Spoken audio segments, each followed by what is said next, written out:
사실 많은 시민들은 2016년, 2017년 촛불혁명 이후에 네. 문재인 정부 스스로 촛불 정부를 자임을 했었고, 네. 그리고 뭐 민주당 정부가 아니다라는 얘기까지도 했었어요. 아, 나중에는 이제 민주당 정부 같지만, 그러니까 그래서 사실상 많은 국민들이 새로운 연합 정치의 모델이 나올 걸로 개혁입법연대가 실천될 걸로 기대했는데. 사실 개혁입법이 뭐 사실 언론 개혁도 그렇고 그렇죠. 그 노란봉투법 네. 최소한 네. 뭐 이런 것 정도는 뭐 방송법도 그렇고요. 그렇죠. 뭐 이런 것 정도는 초반에 그리고 정치개혁, 선거제도 개편 이런 것들은 초반에 했었어야 됐던 거 아니냐라는 비판들이 있는 것이죠. 그러다가 지금 또 와서 표 달라고 하니 민주당 찍어야 되나 말아야 되나 국민들이 또 이제 네. 예, 고민이 있어서 지지율도 이렇게 확 안 올라가고 이런 거 아닌가 싶어요. 맞아요, 맞아요. 예. 그런 근데 게 이런 있어요. 자성이 좀 있습니까? 성찰이 민주당 안에? 당내에서는 꽤 있죠. 그런데 이제 아까 말씀드렸던 것처럼 그동안의 주류는 이렇게 분석한 게 아니라 네. 예를 들면 민주당이 보궐선거를 우리가 후보를 냈다. 네. 뭐 그것도 하나의 중요한 원인이 될 수 중요한 있지만 원인이 될 수 있죠. 그게 마치 이제 진짜 결정적이니까 우리가 이렇게 힘이 있는데 힘을 사용을 자제하고 겸손해야 되는데 힘을 함부로 썼다. 혹은 우리가 얘기했던 것들을 도덕적 우월주의 이런 것들을 스스로 훼손시키면서 국민들한테 신뢰감을 얻지 못했다. 이제 이렇게 자꾸 분석하시는 분들이 그동안은 더 많았거든요.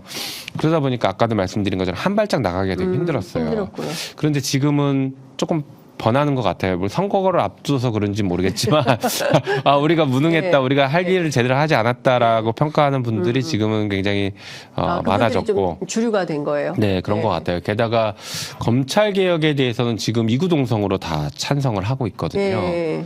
예, 그러니까 그 미리 했었어야 되는데. 사실 이것도 초반에 했었어야 네. 됐던 거예요. 제가 진짜 이제 말씀을 드릴 수 있을 것 같은데. 예. 이제야 말할 수 있다. 예. 예. 이낙연 당시 당대표 네.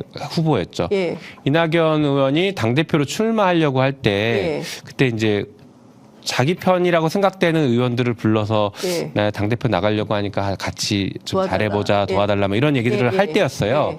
그때 이제 저도 부르시더라고요. 예. 그래서 얘기를 했는데 저는 그때 사실 이제 박주민 의원을 돕기로 사실상 하고 있는 상태였기 때문에 예. 적극적으로 도울 수는 없는 상태이긴 하면서 예. 알고 계셨던 것 같긴 해요. 근데 예. 이제 그래서 뭐 이제 차담하면서 얘기해서 제가 딱 하나 말씀드렸거든요. 예. 다른 건 모르겠지만 당대표가 사실 확정이었잖아요. 네, 당대표 그렇죠. 되고 대선 나가시려고 하는 상황이니까 검찰개혁을 지금 끝내주셔야 된다. 예. 검찰개혁을 지금 끝내지 못하면 앞으로 행보에도 계속 예. 제약이 있을 수 있기 때문에 당대표가 되시면 검찰개혁을 제일 먼저 빨리 끝내달라. 예, 예. 이걸 오래 끌고 갈 필요도 없으니까 예. 수사기소 빨리 분리시켜달라. 예. 이렇게 부탁을 드려서 딱 하나만 부탁드린다고 하고 그랬더니 뭐 잘 검토해 보겠습니다. 뭐 이 정도 얘기만 하고 말았는데 역시 당대표 되고 나서는 안 하시더라고요. 그러니까 지금 이렇게까지 된 거죠. 만약에 그때 이제 이낙연 당대표가 진짜 검찰개혁을 수사기소를 분리시켜 놨으면 네. 지금 대통령 됐을 수도 있다고 저는 봐요. 이낙연 대표가. 네, 네. 예. 네. 왜 그때 안 했을까요? 한다고 약속은 한 거잖아요. 김용민 의원께. 사실 약속을 했다고 저는 뭐 이해하고 있는데 예. 이게 시급한 과제라고 생각 안 했을 수도 있고 예. 혹은 이걸 왜 해야 되는지에 대한 필요성을 잘 몰랐을 수도 있고 그리고 이게 선거에 별로 좋은 영향을 미치지 않는다라고 생각했을 수도 있어요. 민주당이 그 검찰개혁에 적극적으로 나서지 못한 것은 당시 이낙연 대표 탓입니까? 뭐 전적으로라고 말하기는 어렵겠지만 굉장히 중요한 역할을 했다고 저는 생각합니다. 그러니까 검찰개혁 실패의 네. 핵심은 이낙연 대표 체제에 있었다. 이런 정도는 해석이 가능하겠네요. 그렇죠. 왜냐하면 그때 했어야 되거든요. 그때 했어야 됐다. 네. 예. 그러니까 골든타임을 놓친 거네요. 그렇죠. 예. 네. 그러다 보니까 우리가 대선 지고 나서 하려고 하다 보니까 얼마나 힘들었습니까? 그렇죠. 오히려 또 명분도 또 잃고 또 네. 그 당시 야당으로, 그러니까 지금은 여당이지만 네. 굉장히 비판도 많이 그랬죠. 받고 그러니까 이런 그때 상황이 했었어야 된 됐던 거였죠. 자, 뭐 다 지나가 버린 일은 이제 뭐 지금도 후회해봐야 소용이 없고 앞으로 어떻게 할 건지가 되게 중요한 것 같은데. 맞습니다. 예, 오늘 개벽 김용민 의원 저희가 모시고 이러저러한 정치 현안들 말씀 좀 들어봤습니다. 의원님 오시니까 저희가 잘 못 듣던 얘기를 듣게 되는데요. 네. 추미애 전 장관이 그 문재인 정부 청와대 인사들 계속 저격하고 계시잖아요. 네. 그 점은 어떻게 보시나요? 뭐 임종석 비서실장, 네. 노영민 전 실장 뭐 두 분을 공개 저격을 했거든요. 네. 문재인 대통령도 비판하셨습니다. 그렇게 하셨죠. 저는 뭐 다른 사람이 비판하는 것과 달리 추미애 전 대표는 어떻게 보면 그 당사자였기 때문에 비판의 목소리를 낼 수 있는 사람이지 않을까라는 생각은 해요. 이제 그런데 이제 그게 우리 당 전체의 이제 선거를 끌고 나가는 데 있어서 단합을 해치지 않았으면 좋겠다라는 개인적인 바람은 있어요. 근데 이제 뭐 이렇게 얘기하면 제가 또 추미애 전 대표한테 매우 비판적인 것처럼 보이지만 네. 전혀 그렇지 않은 게 네. 저는 이렇게 생각합니다. 예를 들면 추미애의 출마와 네. 노영민의 출마는 전혀 질이 다릅니다. 저는 그거를 우리가 명확하게 구별해 줘야 된다고 생각해요. 네. 이거예요. 그 시대적 과제를 해결할 인식과 의지가 있는 사람이냐, 그게 아니라 단순히 명망을 가지고 출마의 명분으로 삼느냐는 정말 구별해야 되거든요. 네. 그래서 시대적 과제를 고민하고 그걸 해결하겠다라고 명확하게 얘기하는 사람의 출마는 네. 저는 굉장히 긍정적으로 받아들여야 된다고 생각해요. 함께할 동지라고 생각해요. 네. 그런데 명망으로 출마한다라고 하면 그것도 경우에 따라서는 되게 중요하고 필요할 수 있다고는 봅니다. 당의 승리를 위해서는. 만약에 그렇다라고 하면 그런 분들은 희생을 감수해 줘야 됩니다. 명망으로 출마를 하는 거라면. 네. 그리고 시대 정신을 어떻게 구현하겠다라는 것도 계속 끊임없이 얘기를 해줘야 돼요. 그런 분들은. 네. 근데 그런 얘기는 하지 않고 내가 전 정부에서 이 정도 자리 했으니까 나는 이제 출마해도 되는 거 아니야?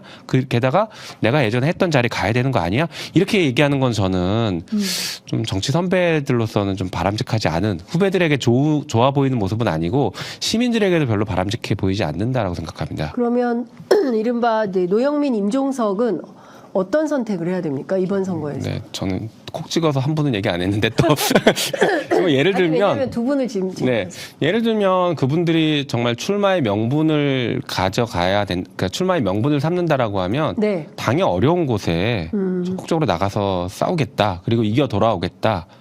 적어도 그 정도는 각오는 보여주시면서 움직여 주셔야죠. 그래서 출마 지역도 당에게 좀 결정권을 맡기고 네. 적어도 그렇게 희생을 해야 되는 거 아닐까 싶어요. 굳이 이제 출마를 하시겠다라고 하면. 그러면 똘똘한 한 채인 강남으로 가셔야 됩니까? 그것도 좋은 방법일 수 있죠. 알겠습니다. 네. 어찌됐든 험지 출마를 해서 당에 헌신하고 기여하는 모습을 보여야 네. 한다. 이런 네. 말씀 주신 걸로 이해하도록 하겠습니다. 오늘 제가 목까지 쉬어가면서 의원님 인터뷰 1시간 정도 모셨는데요. 끝으로 꼭 하시고 싶으신 말씀 한 말씀 듣고 마무리하겠습니다. 네, 아까 처음에 앉았을 때 피디님은 편하게 말씀하시라고 했는데 보니까 불편한 인터뷰였네요. 제목 자체가 불편한 인터뷰인 것 같은데 모르고 왔습니다. 네. 네, 아무튼 오늘 불편하셨습니까? 아니 그렇지 않은 걸로 하겠습니다. 쭉 그 최근의 흐름들을 보면 그런 것 같습니다. 정치인들이 자꾸 비판을 받고 국민들이 욕하는 되게 중요한 이유 중에 하나가 자리만 찾아가려고 하는 거 아니냐. 내가 이만큼 했으니까 나한테 이런 정도 자리 줘야 되는 거 아니야? 라는 마치 맡겨놓은 것처럼 얘기하는 네. 이런 것들에 또 되게 크게 실망하시거든요. 그래서 그런 게 아니라 내가 지금 무엇을 하겠다라는 네. 것을 좀 명확하게 밝히면서 어떤 정치를 하겠다라는 것들을 좀 보여줬으면 좋겠어요. 정치인들이 그랬으면 좋겠고 그걸 통해서 국민들께 신뢰도 얻고 또 희망을 좀 드렸으면 좋겠다는 생각이에요. 흔히 우리가 얘기할 때 청소년들한테 너 꿈이 뭐냐라고 물어보면 저는 선생님이 되고 싶어요. 저는 장군이 되고 싶어요. 저는 네. 대통령이 될 거예요. 이렇게 얘기하잖아요. 근데 저는 그게 지금 우리 정치를 망치는 길이 아닐까 싶어요. 꿈이 무엇이냐고 하면 나는 어떤 삶을 살고 싶은데 그때 이 삶을 살기 위해서 직업은 이런 걸 선택하는 게 좋을 것 같아요. 이렇게 얘기를 해야 돼요. 네. 근데 지금은 잘못됐어요. 꿈이 뭐냐라고 하면 어떤 직업을 얘기하게 하고 있거든요. 그러니까 정치인들도 똑같아요. 당신은 정치를 왜 합니까? 그러면 내가 국회의원 될 것 같으니까 이렇게 다 얘기해요. 나는 당선될 것 같으니까 자리만 얘기해요. 나는 장관 정도는 해야지. 자리만 얘기하지. 그 자리 가서 무엇을 하겠다는 얘기는 안 하거든요. 그래서 정치가 자꾸 이렇게 그 이상한 방향으로 흘러가는 게 아닐까 싶어요. 자리를 지키기 위한 정치를 하다 보니까. 그래서 이런 것들 좀 타파하는 그런 모습들이 필요하고 민주당부터 이런 것도 좀 타파하는데 저도 좀 앞장서도록 하겠습니다. 알겠습니다. 자꾸 짐이 많아지는 것 같아 걱정이긴 하지만 그렇게 하도록 하겠습니다. 네, 알겠습니다.